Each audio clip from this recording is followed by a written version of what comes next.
Hello बच्चों, मैं doctor Sharda कुमारी, महारानी महेश्वरी लता संस्कृत विद्यापीठ लोहना मधुबनी से। बच्चों, आज हम शास्त्री द्वितीय खंड के लिए जो पूर्व में हमने पाठ्यक्रम का निर्धारण किया था, आधुनिक भारत में शिक्षा का विकास, उस क्रम को हम आगे बढ़ाएंगे और उस पर चर्चा करेंगे।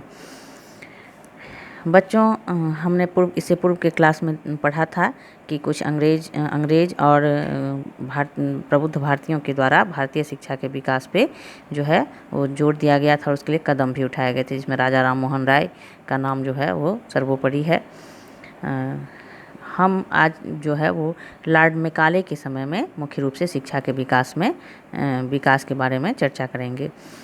बच्चों, राजा राम मोहन राय के द्वारा जो है हिंदू कॉलेज की स्थापना की गई थी और हम देखते हैं कि उन्होंने हिंदू बालकों की निःशुल्क शिक्षा के लिए गोहीपाड़ा कॉलेज की भी स्थापना की थी। 1823-24 ईस्वी की मध्यावधि में भारत में प्राच्य और पाश्चात्य शिक्षा को लेकर काफ़ी वाद विवाद हुए। राजा राम मोहन राय ने पाश्चात्य शिक्षा का समर्थन किया था।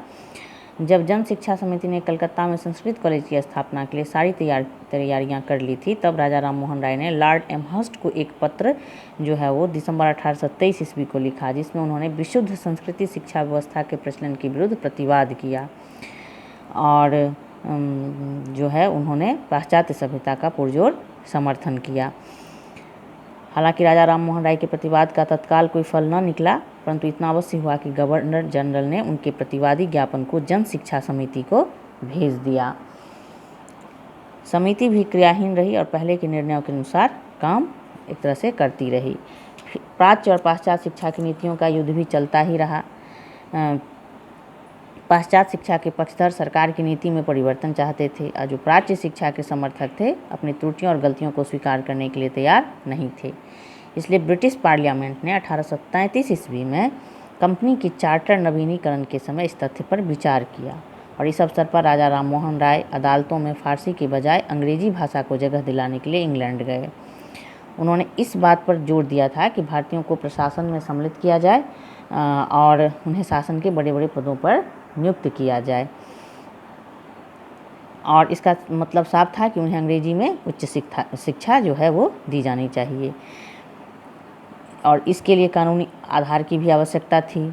1833 ईस्वी के चार्टर एक्ट में ब्रिटिश पार्लियामेंट ने भारत के गवर्नर जनरल की परिषद में एक विधि सदस्य की नियुक्ति की और लॉर्ड मैकाले इस पद पर नियुक्त हुए। मैकाले 8 जून 1834 ईस्वी को भारत आए और जन शिक्षा समिति के वे अध्यक्ष भी बन गए। नए चार्टर में यह घोषणा की गई कि किसी भी भारतीय को रंग, जाति या धर्म के आधार पर किसी भी पद या नौकरी के लिए अयोग्य नहीं माना जाएगा। संसद के लक्ष्यों को पूरा करने के लिए ही मैकाले जो है वो भारत आए हुए थे और गवर्नर जनरल विलियम बेंटिंक ने उनका पूर्ण सहयोग भी किया।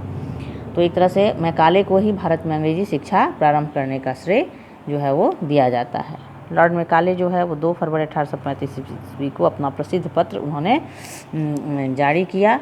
उन्होंने प्राच्य विद्या के समर्थकों के विरुद्ध जो है वो कड़ा कदम उठाया। उन्होंने संस्कृत और अरबी की तुलना में भारतीय भाषा को श्रेष्ठ बतला और यह कहा कि मुझे संस्कृत या अरबी का तो कोई ज्ञान नहीं है, लेकिन मुझसे जहाँ तक हो सकता था मैंने इन भाषाओं को ठीक अंदाज लगाया है।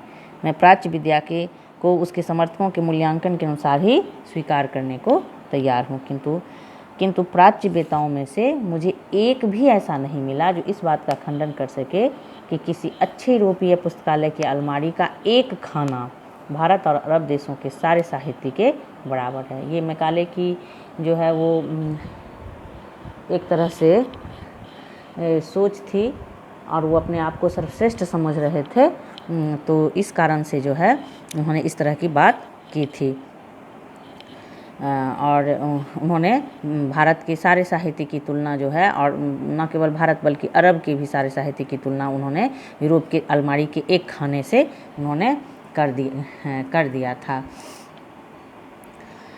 आगे उन्होंने यह विचार व्यक्त किया कि हमें ऐसे लोगों को शिक्षित करना है जिन्हें इस समय उनकी मातृभाषा में शिक्षा नहीं दी जा सकती है। हमें उन्हें कोई विदेशी भाषा सिखानी होगी। हमारी अपनी भाषा के जो दावे हैं उनके बारे में वाद विवाद की कोई आवश्यकता ही नहीं है।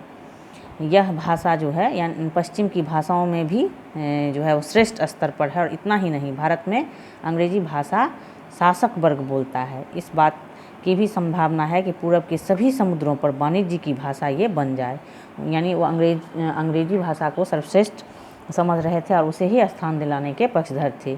लॉर्ड मैकाले ने भारत की प्राचीन भाषाओं की भर्त्सना की।